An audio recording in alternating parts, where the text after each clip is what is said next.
Make your next move with American Express Business Platinum. You'll get 5 times membership rewards points on flights and prepaid hotels booked on AmexTravel.com. Plus, enjoy access to the American Express Global Lounge Collection. And with the welcome offer of 150,000 points, your business can soar to all new heights. Terms apply. Learn more at americanexpress.com/business-platinum. Amex Business Platinum. Built for business by American Express. You're the perfect blend of elegance and style, and your ride should be no different. The 2024 Hyundai Sonata Hybrid meets all your needs, from business to brunch and everywhere in between. With head-turning details like a sleek front end, plus stylish interior, and an available 12.3-inch digital instrument cluster and seamless tech integration. Okay, Hyundai. Visit HyundaiUSA.com to learn more about the new 2024 Hyundai Sonata Hybrid.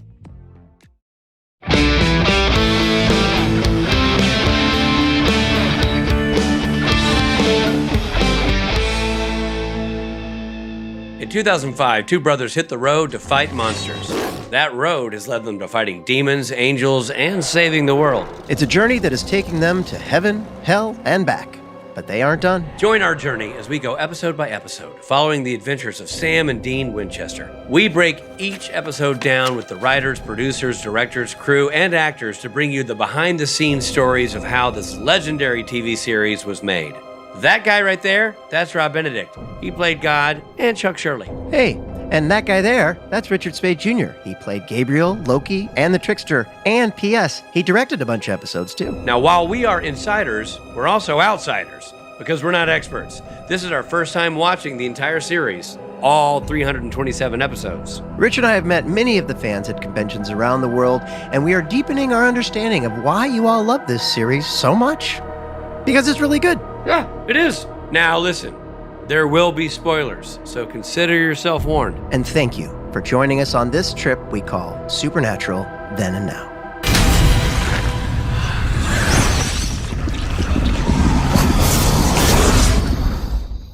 Hi, everybody. This is Rob Benedict. And I am Richard Spade Jr. And we are talking about Season 7, Episode 2, Hello, Cruel World. It's ironic, because usually it would be Goodbye, Cruel World. You know what I mean? Oh, hello, Cruel World. Hello, Cruel World. Hello, Rob. Hello, Cruel Rich. Listen, I just talked specifically to our listeners real quick, Rich. Okay, I'll step out. If you'd like to directly support the podcast and the people who make it, please consider subscribing on Patreon or Apple. Not only do you get great bonus stuff, but you are directly backing the makers of this fine show.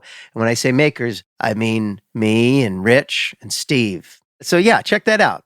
And either way, we're just happy you're here so that I can talk to you about what happens in Season 7, Episode 2. Yeah. Rich? Robert, this could go one of 2 ways. We can just plow on down the road and talk about things we liked and didn't like about the show. But unfortunately, people really won't know where we are because we haven't brought them up to speed on the story. Right. Or you can summarize the episode. What do you want to do? I'll go ahead and summarize it like we've been doing for 128 episodes. Okay, here he goes. Winging it with a summary, Rob Benedict. Dean stares at Castiel in dismay. Castiel is fully possessed by several leviathans. The vessel is falling apart, and the leviathan must leave. The makeup that Misha had to do in this episode, he's like bleeding, his skin's falling apart. He's also got black coming out. Major OT. He must have been rolling in it this episode. Oh, yeah. Meanwhile, down the hall, Sam is being strangled by Lucifer, who tells him that Sam is still in the cage, and the past year has all been a hallucination. Dean and Bobby find Sam and snap him out of it. 3 of them pursue Castiel to a water reservoir. The Leviathan and Castiel's vessel wade into the water and disappear. A large black whirlpool opens in the center of the reservoir. Dean finds Castiel's trench coat on the shore. His friend is dead. Now, come on, that can't... I've seen that shot of Castiel, or the stunt guy dressed as Castiel, walking into the water so many times, I never knew what it was from. Same. I did not know that it was like one of his ends. No. But I would put money on the fact that's actually Misha, not a stunt double. I would put money on the fact that it's a stunt double. Really? Because it's his back and he goes under the water and Maybe. The black liquid has spread through the area's water system. A little girl, Annie, and a mechanic, Edgar, soon get possessed by leviathans by being exposed to the water. At Bobby's, Sam is sleeping. He hears Lucifer's voice trying to wake him, but Dean wakes him up and says he's been sleeping for 12 hours. Dean and Bobby check on Sam's injured hand. Dean is frustrated that Sam hasn't been upfront about how he's feeling. Sam admits that he's not okay. He's having trouble parsing reality. I dig that scene. That was cool. Sam being honest and also looking at Lucifer over there. Yep. He tells Dean that he's been seeing Lucifer. Not they've been dating, but What is the celebrity couple name for Sam and Lucifer? Lucifer? Lucam. In this moment, Sam is having separate conversations with Lucifer and Dean and isn't sure which one is real. I thought it was really well done. Guy B directing, by the way. Nice job, Guy B. Oh, great. And again, great acting by Sam. Jared Padalecki. Yeah. I know. He's on a roll. He is. Meanwhile, the possessed little girl watches Dr. Sexy MD. Now, is that the show that your character was on? Yeah, she's a fan of my show. She gets a sinister idea about cutting people up in hospitals. Or as they say in the UK, in hospital. Oh, right, yeah. Bobby is trying to force Dean to admit the pressure he's under. His brother is losing his mind and his best friend just died. Dean insists he's okay. Sam Field strips his gun in the other room, which isn't a good sign. It's a good thing that his last name's not Fields. Sam Field strips would be a very different scene. And I don't want to know what Sam Field strips his gun, what that's referring to. Yeah, you do. You do want to know. And you're going to Google it after this, and you will be shocked by what you see. Elsewhere, at the local high school boys' locker room. Go on. I'm listening. One group of Leviathan-possessed swim team members attacks and kills another group of innocent swim team members. At the town's hospital, Sheriff Jody Mills, our friend Kim, is back, and she sits in bed recovering from an appendectomy. Her surgeon, Dr. Gaines, gets possessed by the Leviathan that was in the little girl, Annie. Later that night, Jody sees Dr. Gaines gas and remove her roommate. Yeah. She follows and sees the doctor eat the older woman. She passes out and wakes up in bed. Dr. Gaines is there with a nurse, and they give her an IV sedative to help her sleep. However, she knows something is up. When she has a moment alone, she escapes and calls Bobby for help. Meanwhile, Dean has investigated the boys' swim team incident. I bet he has. He calls Sam to report about the missing kids and the black goo everywhere. Yeah. 2 of the swimmers are missing. He asks how Sam is doing with the hallucinations. Sam says fine while looking at Lucifer across the room. We never find these swimmers, do we? I was just going to say that Sam and Dean are both not good with their own emotions. You know what I mean? They really don't come clean and go. It's hard for them to be like, I need help. Yeah. They're constantly going, I'm fine.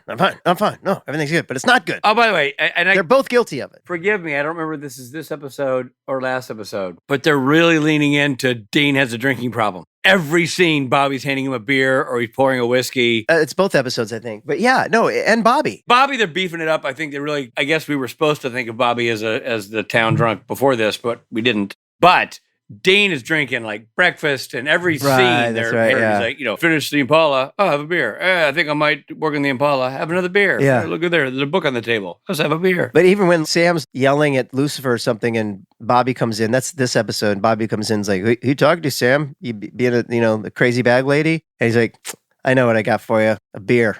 That'll calm you down. And I was like, he almost needs like warm milk or something. He's freaking out. And Not at Bobby's house. okay. Dean has investigated the boys' swimming, and he calls Sam to report about the missing kids and the black goo everywhere. 2 of the swimmers are missing. He asks Sam how he's doing with the hallucinations. Sam says he's doing fine, while looking at Lucifer across the room. Lucifer continues to torment Sam and even suggests Sam end his own life. Bobby's there and tries to be supportive of Sam, but Sam is getting worse and even sees Lucifer stab Bobby through the chest with a hot poker, but it's just a hallucination. I thought that was a really cool shot. Yeah. That was cool. Where, Jim Beaver's just acting normal. He's got the poker through his chest. Bobby must leave Sam to go save Jody. What do? You got to save Jody, but you can't leave Sam alone. Anyway, Dean arrives. Sam Malone from Cheers? Yeah, Sam alone. Dean arrives shortly thereafter. I see that Dean's in quotes. Why for? Well, I'll tell you in a second. Even though Sam isn't in a good condition, Dean needs his help tracking down the missing, possessed swim team members. And didn't you know immediately it wasn't actually Dean? I did not. I felt pretty quickly I got it because he said, you're not doing good, dude. I'm like, Well, honestly, I was about to write down, Dean's being a real jerk in my dumb notes, and then I had to erase it when I found out what was really happening. Back at the hospital, Edgar, Dr. Gaines, and the swim team members eat some more victims. They all agree that possessing people in the hospital is great cover for them to eat more people. Edgar leaves because he has other business with, quote, the boss. Bobby arrives at the hospital and puts Jody in a cab while he inspects a victim's body in the morgue. I can tell you, Bobby getting Jody in the cab was easy. Pretty blasé. Yeah, we didn't get the actual escape. Not a lot of tension in that exit. Yeah, and same with him getting back to the morgue. Yeah. Sam and Dean, still in quotes, but we don't know why yet, drive in the Impala. Real Dean arrives at... Dean? No, Wait, what? That's why I had the quotes. Oh. Yeah, it turns out it's not Dean at all driving with Sam, because the real Dean arrives at Bobby's house and sees that Sam is missing. Sam and fake Dean arrive at a building. Once inside, fake Dean turns into Lucifer. The real Dean arrives, having tracked Sam's GPS. Sam is confused, draws his gun, and starts shooting wildly. Real Dean puts pressure on Sam's injured hand. The physical pain seems to snap Sam back to reality. You know, it's funny. I knew that was going to come back, the cut hand, because they made a shot in the previous episode very specifically showing him falling on the broken glass with his hand. Yeah, and bandaging it in this episode, but yeah, bandaging it, I didn't even think about that. Dude, I don't know why, but I thought the whole thing of Sam's bandaged hand was significant and stuck with me. I'm not the artist here, but I feel like you should write a song about it. That's right, Richard. I wrote a song called Bandaged Hand many years ago. Was it about this? It was about now this. I know. Turns out it was. That whole song's about this episode. Sam's got a feeling. Back at the hospital, Bobby is confronted by the possessed Dr. Gaines. Bobby tries to use silver buckshot on him, but it doesn't have any effect. He calls Sam and Dean and says he'll meet the boys at the house. The boys arrive at Bobby's and see that his house has been burned down. Let me ask a question. Does he say, I've got a live one, or no? Did he kidnap the doctor? No. No. He's just driving. He thinks he's just driving by himself. Yeah. Okay. I just didn't know if how. So the boys arrive at Bobby's and see the house has been burned down. Edgar confronts them, knocks Sam out, and breaks Dean's leg. Dean is able to drop a car on Edgar. He can't revive Sam, so he calls 911. In the ambulance, Sam comes to, sees Lucifer, and goes into a seizure. Dean asks if there's anywhere else they can go besides the local hospital. The guy was like, no. I'll do the doctoring, thank you, Yeah. he says. Back at Bobby's salvage yard, Edgar appears to be recovering from getting squished by the car. Yeah, you think? All the blood's getting sucked back into his body. It's going off right now. This is some crazy. Question, I must have missed something. Was the doctor in Bobby's car? No, I just, for some reason, I feel like that Sam says, hey, we just got a message from Bobby. He says he's got a live one. I thought he said that, and maybe he didn't. But I was like, oh, does he have Dr. Gaines with him? And are we supposed to think that then he took him back to his house? But it's not. It's my own I'm also mystified that the house burned down. Are we supposed to know how that happened? No, I just think we're supposed to think that the Leviathans tracked him down. And it just feels insane. Is that the last time we're ever in Bobby's house? Yeah, that does seem insane, like in the salvage yard and all that. I mean, they got rid of the whole set? It seems crazy. I don't know. Yeah, and the thing in the basement, super sad, if that's the truth. So, yeah, I don't know. I really don't know. I'm shocked. I mean, everything's going crazy. Yeah. But yeah, well, let's get into it. All right, let's do it. Rob and Rich review. So yeah, obviously there's a lot we don't know yet. We don't know what happened to Bobby. But obviously Edgar's there, so that can't be good. Things are looking dim, and I have to say, like, these first two episodes are playing like normal episodes final two. It's like that level of like tension. Of you feel like it's the season ender. I once again very impressed. I felt like a Supernatural of old. I thought that weaving Kim back into it, Jody back into it was good, and it all made sense. It's a creative way to get them to the Leviathans and all that. Agreed. Yeah, and all the stuff with Lucifer and Sam I thought was really good. Agreed, man. There's a lot that's good. There's a lot that's working, you know what I mean? What else you got? I like the two episodes together, too. It definitely felt like one big episode. Am I wrong in that? No. Didn't it feel... Felt like a two-parter. Yeah, tip of the cap to Guy B, because he kept he didn't lose a step taking over from Phil Segrisha. Yeah, I would even say it could be like a three-parter, because we still know what's happening. You want to watch the next episode to find out what happens next. Yep, you do. But we haven't, so we don't know. Well, let's get right into the facial hair component of it all. Let's first talk about... Well, you know what, actually, before that, one question. What would you consider the state of Sam and Dean and Castiel's relationship? Basically, same as it was last episode, although Sam finally did reveal things about himself to Dean. But like I said, Dean has the same issue. He's not always like, I'm hurting. No, he's no open book. By the end of this, he left a message for Bobby, and he finally said to Bobby, like, look, man, I can't do this. I'm hurting right now. And if you don't come, I'm going to drive us off the side of a cliff. Like that was very open of him to do. So yeah. I'd say Sam and Dean are in a pretty good place. I thought they were in a bad place when quote unquote Dean arrived, but turns out it wasn't Dean, it was Lucifer. Yeah, but okay. So how deep into that were you before you figured out that was not Dean? And be honest. All the way until I saw real Dean into the house. I really fell for the whole thing. Really? Yeah, when he said that, I was like, that's a really harsh, something's going on. That's a real harsh thing to I say. knew what he said, like, you're not all right, buddy. You're no way. I was like, that's just too harsh. I think that right now they're in a pretty good place. They've opened up to each other, and Dean, obviously, Sam means a lot to him, and you saw that in this episode as well. And again, I think we've said it many times, but Jared is doing just a great job. 3 episodes, 4 episodes in a row. like the end of last season, Yep. coming up on this one. It's just, he shows a vulnerability. That scene where he finally opens up to Dean, no, I'm not doing okay, is a really well written and directed and acted scene by everybody, including Mark Pellegrino. But Jared's having to play the duality of the hallucination in real time, and it's really good. Yeah. So the other thing we want to talk about is the status of the big bad. I mean, I think we could say that the big bad of this season is going to be the Leviathans, although I don't know who Edgar Leviathan meant when he said, I have to go talk to the boss. We don't know who the boss is. No, it kind of makes you think. Makes you think? It makes you think. It does make you think. Full stop. Well, we got to get to the review of the whole thing. We have to bring in the facial hair component, buddy. What do you give it? I'm going with a Christopherson, just under Stapleton. Okay. And I don't really even know why I'm doing that. I just felt like it could be Stapleton. Like I could go that way, but then it's Stapleton back to back. I don't know. Because it plays like a two-parter, I'm going to give it the same exact thing I gave the last one because I liked it just as much. I probably should too, because it does feel like one giant episode, to be honest. But you didn't, did you? You know what you should do? Hold on. Here's what I'm going to do. I'm going to give it the continuation of Stapleton's beard. It's like if you're panning down and you see Stapleton's beard, and then you pause, go to commercial. When you come back, the camera keeps moving down. Okay. More Stapleton. All right. I'm going to give it the Kenny Loggins Top Gun era Top Gun Loggins. So it's like you got a pair of Top Gun Loggins. What do you got? I'm holding a pair of Top Gun Loggins. Top Gun Loggins is a great name for a band. Yeah, it is. All right, well, let's get to that guest that we've got who might have some answers for us. But what if that person doesn't have answers? There's very few people we could bring on who would have answers, Rob. Very few people. I guarantee you this man will have answers. Whether or not they have to do with the episode, I don't know. But that's right. We've got Lucifer himself, the one and only Mark Pellegrino.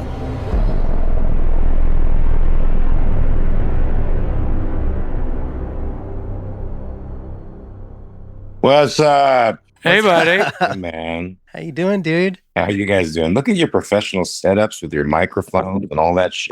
It's just all for show. Oh, it's a great show. How you been? Not bad, man. Just training my ass off every single day. I just got back from Fan Expo in Vancouver. Oh, yeah. Ruth said she saw you. Yes, she saw me there. It was quite an interesting show.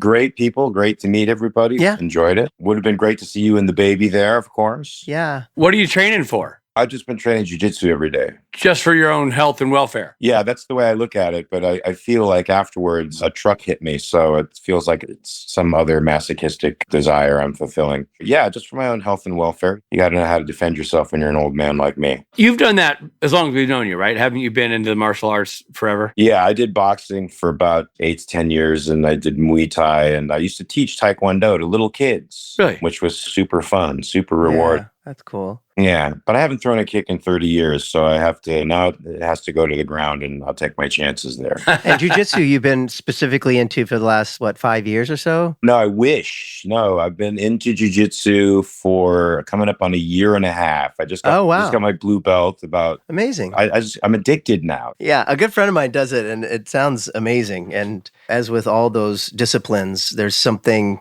mentally that you can take away from it too. But yeah, just that idea of it's a chess match of positions and stuff. Chess match, and there is something rather psychologically satisfying when a guy who's much bigger and stronger than you can't really do much to you at all. Right. And you work past the discomfort stages that you get put in a lot of times when you're in a white belt. You learn to be comfortable in discomfort. And that's actually a very formidable mental weapon, I think, in the end. Mm-hmm. I always had trouble, like, I could fight anybody in 3.5, 4 rounds, but once I started getting really tired, that's where the real stuff kicks in. If you can fight when you're exhausted, damn. Yeah, again, good for life. Talking about having a new life, Lucifer's back in Supernatural. What? Beginning of season 7. Spoiler alert. Sorry, Mark. We didn't. Whoa. You're back. I don't know if you knew that, but you're Oh, man. You're back.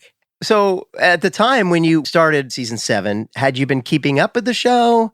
Did you have to do any sort of, what happened, where am I? Was it sort of back to... I think that the character of Lucifer had changed. He was becoming more of a trickster, almost like your character, I feel like, Richard. Yeah. Becoming a jokester, a trickster, a guy that liked to play and have fun with people. And that characteristic stuck with him and became more emphasized as time went on through the season. So I thought it meant a pretty dynamic change in the character, which was a little bit easier than the darker version. You have to do a lot more work with a character like that than you do with somebody who's a lot broader. And that was like, too, we saw the beginning. We saw you become Lucifer. So it was almost like you feeling it out, that new meat suit and all that. Yeah. In 4 and 5. Like you, I came to the show late. I still haven't even seen the last 3 episodes. Me and Tracy binged watched it about 4 or 5 years ago. Went through every single episode, a couple of them a couple of times. Really? Yeah, I remember that. I remember you saying like, "Hey, man, I just saw the episode where you did this or that." Wow. Oh, yeah. Oh, we loved you, Rob. We loved you. We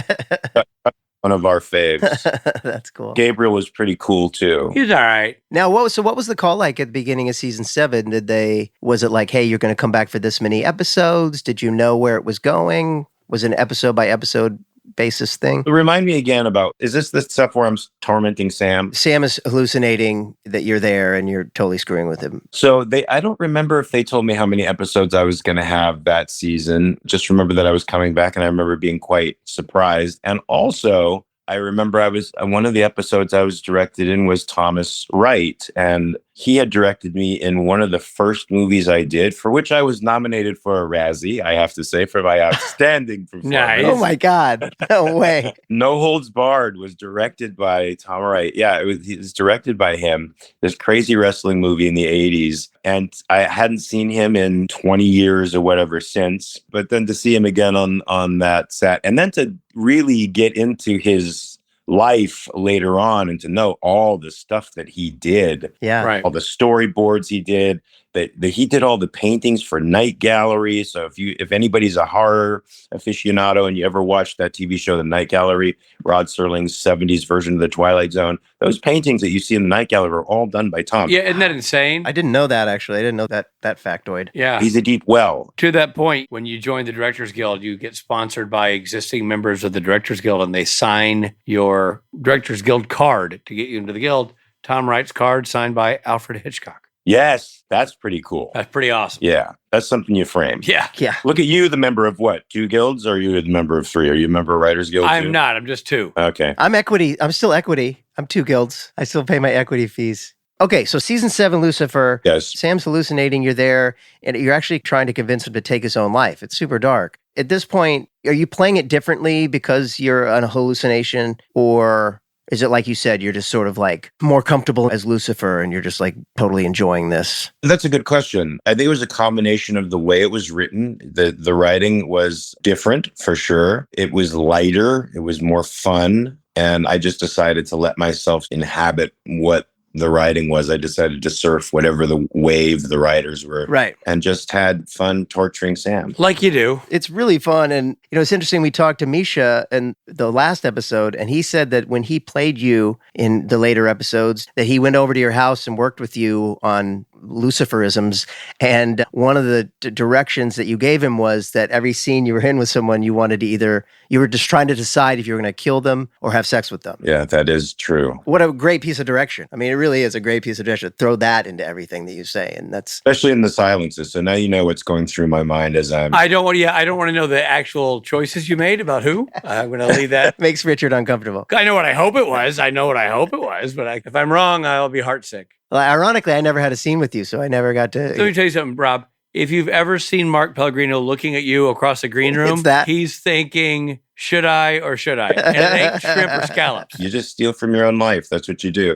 Yeah, I got to say, Rob, I wish I had that scene with you. I'm glad Misha had it, but I'm slightly jelly. Me too. I wish we had both. I wish I had that, and then I wish you and I had some kind of scene together. Would have been great. I never got to work with Richard either. I mean, No, we didn't. We got to work as actor, director, as you and I did too, Mark. But we also you killed me. So we got to do both, I guess. I got to kill you, and that was fun, I have to say. I bet. No, don't revel in it. You know what I mean? It's unbecoming. Well, it's also one of the best. I have that picture now in my group of pictures that I give away at cons because it's one of my favorite pictures. It's super, super sinister, where I've just stabbed you and I'm turning around, looking behind me, and you are in the process of dying. It's a classic piece Of art, wall art. Yes, wall art.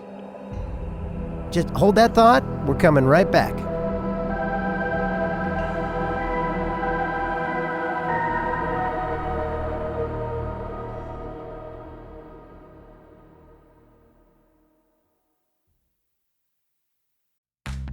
This episode is brought to you by Progressive Insurance.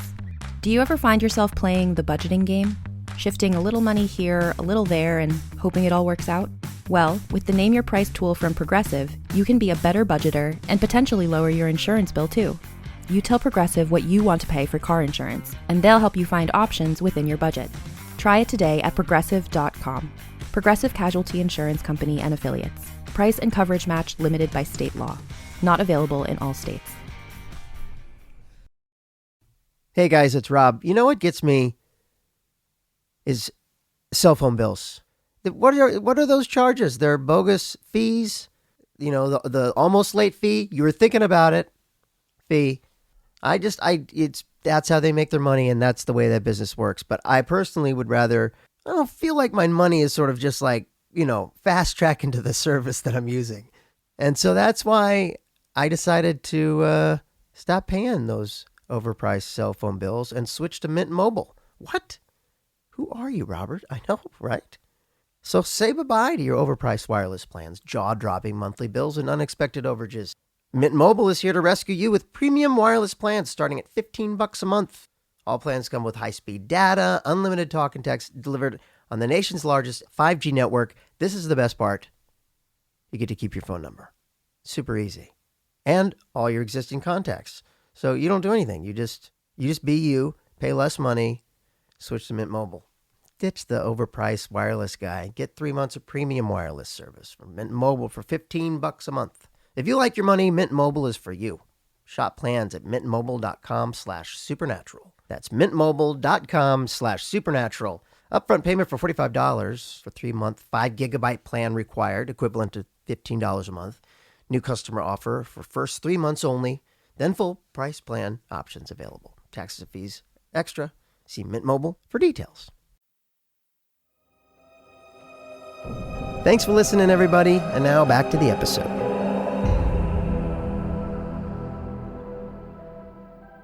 There's so many incarnations of your character, and I know they go on. Honestly, in terms of a story for a character, your civilian character that becomes Lucifer and then vacillates between the two. We did some stuff in later seasons that's really cool. You had a really deep well to pull from for a backstory that was provided that you didn't have to go cook up. They gave you stuff, which is cool. Yeah. Now you're playing this version of, they've flipped the script a little bit and given you a more jocular version of this character to play. And this sort of idea that it's a hallucination being controlled by you, or we don't know. Like, you leave that open-ended. I prefer to think it's controlled by me. That's how I took it, but for the sake of conversation, it's very well written where you don't really know. Like, the viewer doesn't really know. Sam doesn't really know. Was there anything that went into your preparation for the character knowing that there was a hallucination element to it? No, because I treat all that stuff as if it's real. I let the story just tell itself. The preparations that I started to use for the trickster version of Lucifer, particularly as he became more obviously humorous and funny, were sort of torturous for Tracy, because 2 weeks before any shoot, I would just play practical jokes on her pretty much endlessly. And so I had that boyish, playful quality to me when I went in, and then I just play with that and see where it took me. Wow. Interesting. I think with the writers are working off the actors, and the actors are working off the writers, and eventually he's been on the show for a long time. They start sort of writing for our strengths and for things that they really like. And that's the great thing about being on the show for a while, that you get to have those kinds of relationships with people. And so I think they started taking those elements and making them more pronounced later on. Do you play with the words, or do you do it as scripted and then just play with how you say it? I don't really improvise that much. I play with what I'm doing. So I'm always experimenting with how I'm trying to communicate to the other person. And I discover that since I do that, it comes out differently every time, because I'm trying to get slightly different things out of them. And so I play with the actions a little bit here and there. But once you know an action and you feel that's pretty much what you're doing, there are variations, because every actor is giving you something different every time. It sort of has a similar tone all the way through. But very rarely do I discover something that completely changes the entire thing. But yeah, the only time I ever really played with the words was when they would write, "Oh my God," and I would change it to "Oh my dad."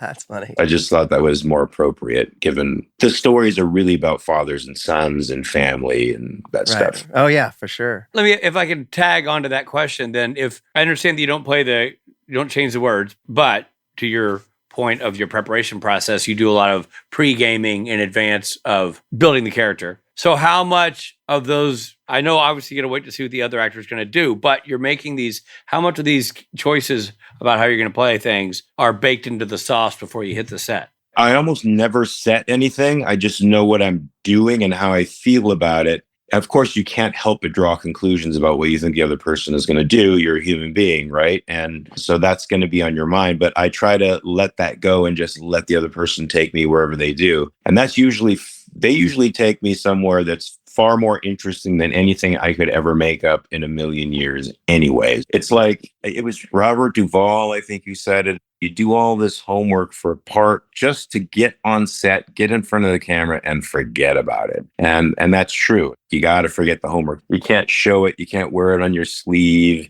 You can't try to reference it for every moment. It just is either in you or it isn't. That's what's scary and invigorating about playing the game of acting all at the same time. It could come out super deep. You don't know what's going to happen. Yeah. No, and that's the thing. You have to almost let go to get there. And it's hard to do. Sometimes you can't completely let go. But if you can, that's where the magic happens. For listeners that haven't met you, let's talk about your height versus Jared Padalecki's height. It must have been a requirement for the number of physical scenes you two had together. Are you the same height? I'm actually taller than Jared by about 4.5 inches.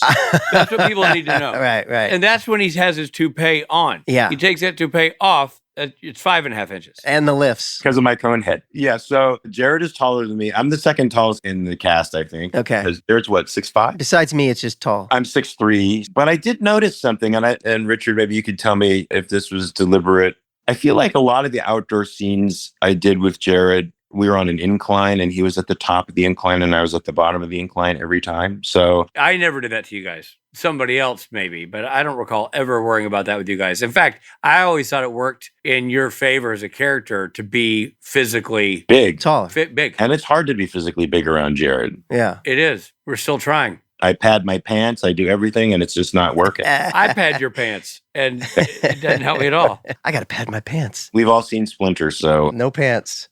You know, a fun thing about Lucifer is that you've got great dialogue. I always like that about your character anyway. I was like, that's one of the fun things about playing Lucifer, especially these later seasons. Like he has great one-liners, like in this one you say, I really think Prince William has found the right girl.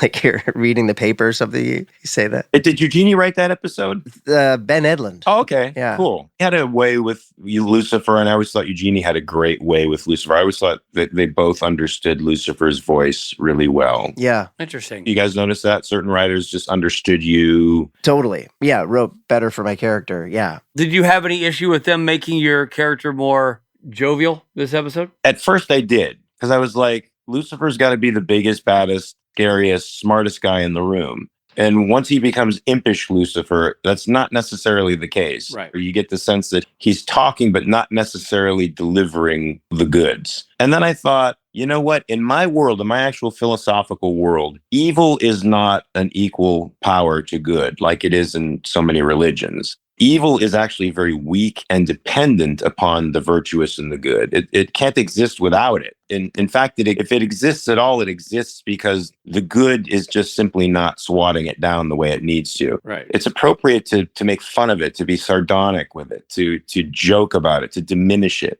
And I thought that more diminished Lucifer was actually more in keeping with my philosophy. So I was like, yeah, you know what? I like making fun of bad guys. Let's make fun of the bad guy. Well, also, I think it's in line with you being, like you said, the smartest guy in the room. The smartest guy in the room makes jokes at everyone else's expense kind of thing, you know? That gave him an air of nihilism, that sense that he didn't care what the happened. He didn't give a about consequences. Yeah. That's a cool thing. I like that. I wish I could do that. Yeah. Me too. Don't we all? Richard does that to a certain extent. You're always the wittiest one in the room. I have to be very selective with my rooms if that's going to be the case. I have to walk in, see who's there, and either leave quickly or stay. You are the wittiest guy in any room you're in. It's true. Gee, guys, thanks.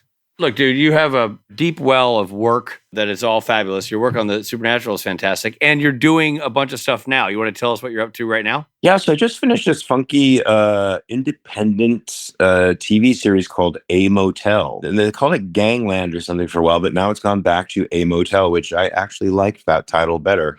And I play an underboss in Las Vegas for these New York gangsters that run everything in Vegas. I'm the underboss. I don't know if you ever saw Shogun or read the book. I've watched the series. It was great. I haven't seen the new series. I hear it's great too. But in the book, there's this shogun who rises to the top. He's especially smart, and he just outsmarts everybody. And it's brilliant. You really pull for him in the end. My character is that guy that sort of cool. outsmarts everybody in the end, I think. And I don't think I'm giving anything away by that. And then I'm about to start something. I'm not even sure if I'm allowed to talk about it, but they are doing a limited series on the Murdoch murders. Yeah, wow. I know they've already done one for Lifetime with Bill Pullman. This one looks really good. It's based on the podcast that they had. And I'm actually looking at the Netflix documentary now. That was a sick motherfucker, boy. Dude, yeah. I watched the Netflix one. Did you? Yeah. Remind me who this is. Who's Murdaugh? Alec Murdaugh was a prominent lawyer in North Carolina. All right. Yeah, that's what I was thinking. That kind of the pasty, pudgy white guy. Pasty pudgy is exactly what I would call him. Pasty and pudgy. Yeah. Yeah. Killed his wife, killed his son. Wow. Or didn't, according to him. Right. And why? Do we know why he did these terrible things? I haven't seen the whole Netflix series. Rob, you've seen the whole Netflix series? I think that's the one. Are there 2 documentaries?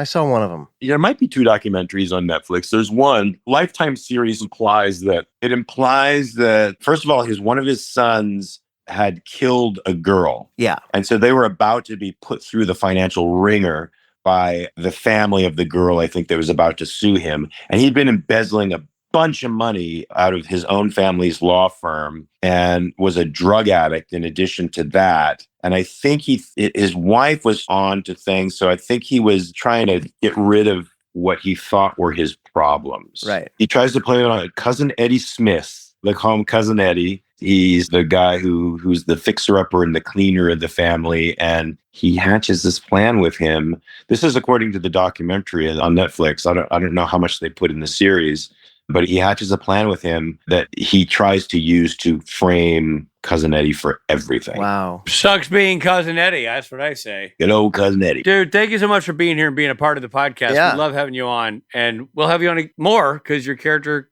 comes in and out throughout. And it's always interesting and always awesome. So thank you. Well, it's the most fun I've had with my clothes on and probably Since lunch. Yeah.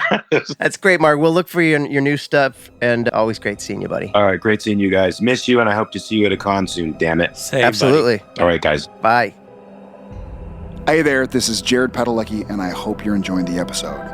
But we got to pull over for a second for some messages. Hey, everybody, it's Rob. I'd like to introduce you to something I just heard about through the podcast. It's called Factor, Factor, and Factor is a way that you can optimize your nutrition this year because they have chef-made gourmet meals that make eating well easy. They're dietitian approved and ready to heat and eat in 2 minutes, so you can fuel up right now and feel great no matter what life throws at you. It's quick and easy, good food. What could possibly be better? So here's the deal. Factor arrives fresh to your door and fully prepared. So all you need to do is pop them in the microwave, and then 2 minutes later, boom, you got a fresh chef-made meal. You have 40 options across 8 dietary preferences on a menu each week, and it's easy to pick meals tailored to your goals. You can choose from preferences like Calorie Smart or Protein Plus or Keto. And with the Keto meal, you can lose up to 8 pounds in 8 weeks. So that's cool, and it's all done for you. You don't have to do anything. You reach your goals this year with ingredients you can trust and convenience that can't be beat. And you say to yourself, how would you know, Rob? Well, I'll tell you what. I just got Factor myself. That's me taking the last sip of my pineapple, turmeric, and basil cold-pressed juice. Last night, Ruth and I had a couple of meals. We had the basil, garlic, barramundi, and tomato cream, which was delish. They've even got breakfast add-on meals, and we had the bacon and smoked cheddar egg scramble, which was amazing. It's so good, so great, lots of options. What are you waiting for? Eat smart with Factor. Get started at factormeals.com/factorpodcast and use code factorpodcast to get 50% off your first box plus free shipping. That's code factorpodcast at factormeals.com/factorpodcast to get 50% off plus free shipping on your first box. There are many ways to entice a potential new customer with flashy branding and calculated marketing strategies. But at the end of the day, the success of a business comes down to the ability to close the sale. And for businesses like Thrive Cosmetics, Allbirds, or Skims, it's what goes on behind the scenes, making selling, and for shoppers, buying, simple that makes the difference. For them and for millions of businesses, that difference is made with Shopify. Businesses that want to grow, grow with Shopify. Because if your goal is growth, your commerce platform better be ready to sell wherever your customers are scrolling or strolling. And Shopify will make sure you're ready. On the web, in your store, in their feed, and everywhere in between. Nobody does selling better than Shopify. And with Shop Pay, they boost conversions up to 50%, meaning way less carts going abandoned and way more sales going. It's no wonder Shopify is home of the #1 checkout on the planet. Upgrade your business and get the same checkout Allbirds uses. Sign up for your $1 per month trial period at shopify.com/realm, all lowercase. Go to shopify.com/realm to upgrade your selling today. That's shopify.com/realm.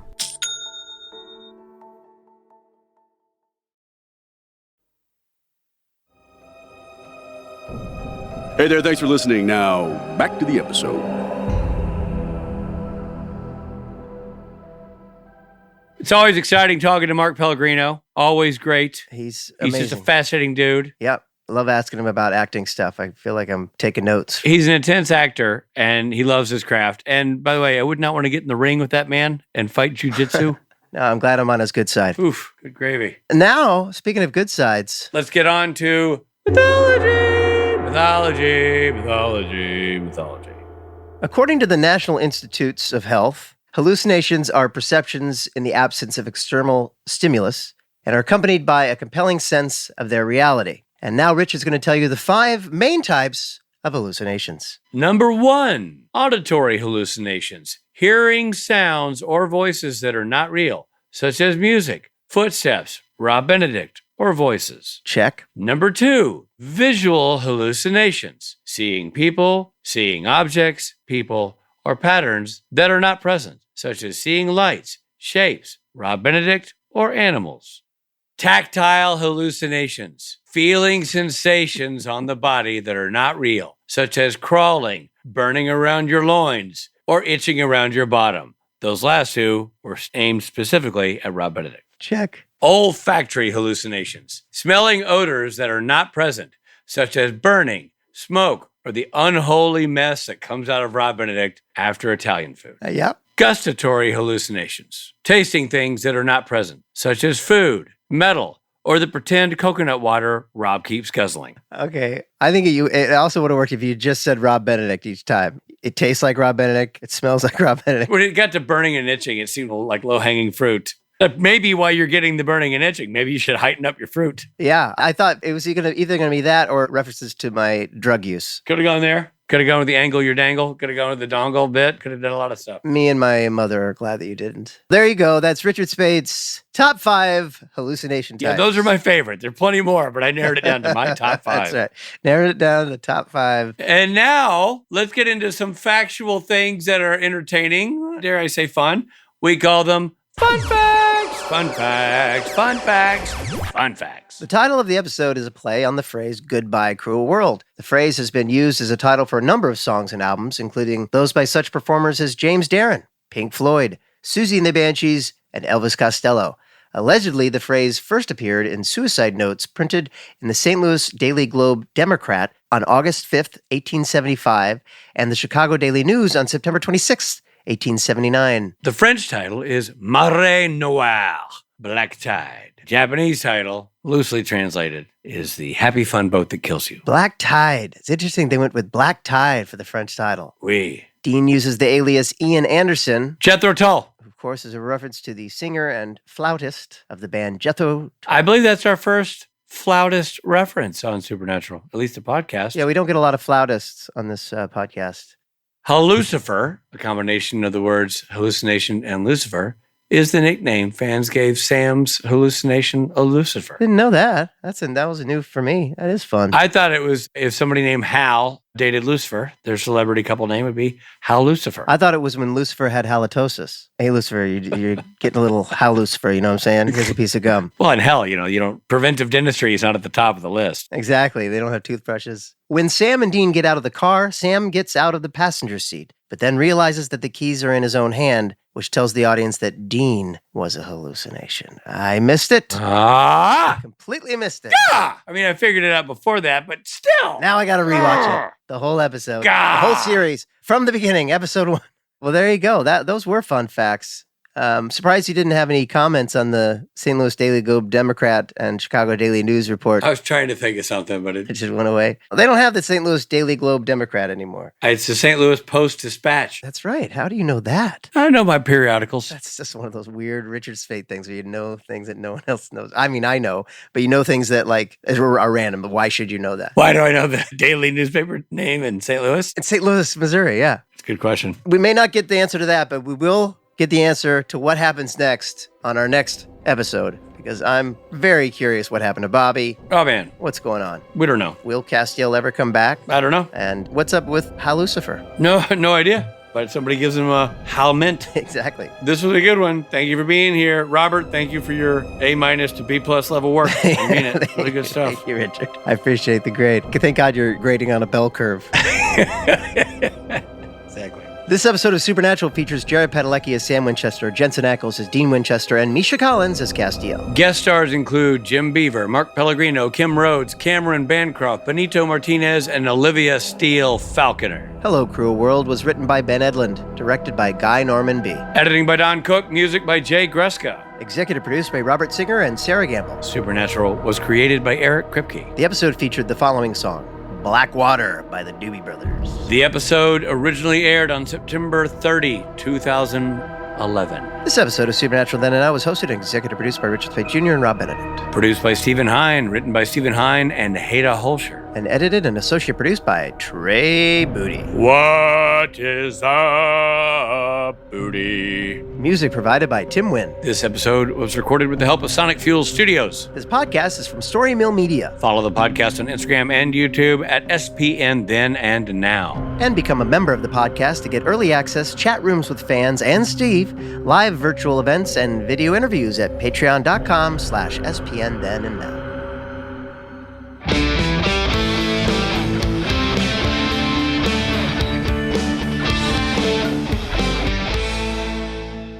And when I say Dean Stairs, I'm talking about Dean Stairs. He took the stairs. Dean takes a set of stairs around everywhere he goes. He's got a set of stairs. Thanks for listening to the podcast, everybody. We'll see you next week.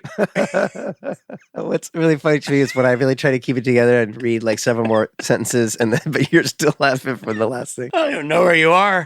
No, that's not what it says. Please read it as written. Back at the hospital, Edgar. Dr. Gaines. We've decided there's so many episodes, so many hospitals in Supernatural, we're going to name them so we can keep them straight. Going to town in that coconut water. Let me do that again. You screwed up my whole thing. How?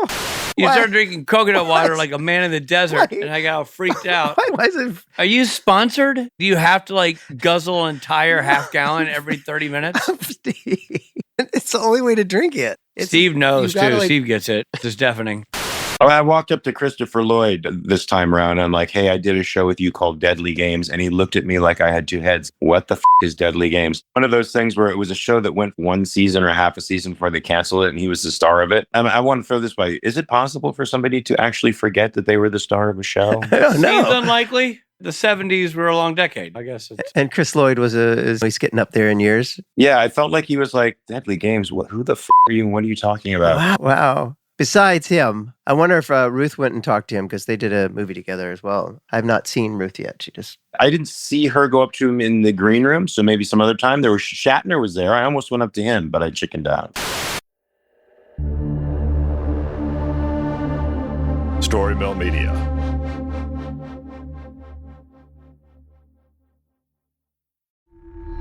Legendary stories, awe-inspiring sound, and endless adventure. Welcome to the realms of peril and glory. Explore the mechanically magical vistas of Vale, the paranormal mysteries of liminal London, and the cyberpunk chaos of Cyborg. With breathtaking sound design and enchanting original music, you'll be immersed into unforgettable campaigns and heart-pounding one-shots. Ignite your imagination and discover the realms of peril and glory today. Go to realmspod.com or search Realms of Peril and Glory wherever you listen to podcasts. Welcome to the ultimate social deduction game, Blood on the Clock Tower. The evil team must stalk the streets at night, hunting down members of the good team one by one. Meanwhile, the good team must outmaneuver the evil team using their unique abilities. I'd like to kick things off by telling you all that I'm possibly the demon. Our players can mislead and manipulate others with absolute freedom. I didn't like hearing my name in the same sentence as demon. That was very upsetting for me. Emily and I will be your storytellers, guiding you through every labyrinthian twist and turn. How are there so many evil players in this game? What's happening? With guests from No Rolls Barred, the Pandemonium Institute, and Oxventure, you won't be able to stop listening. Go to realmspod.com/clocktower to find out more.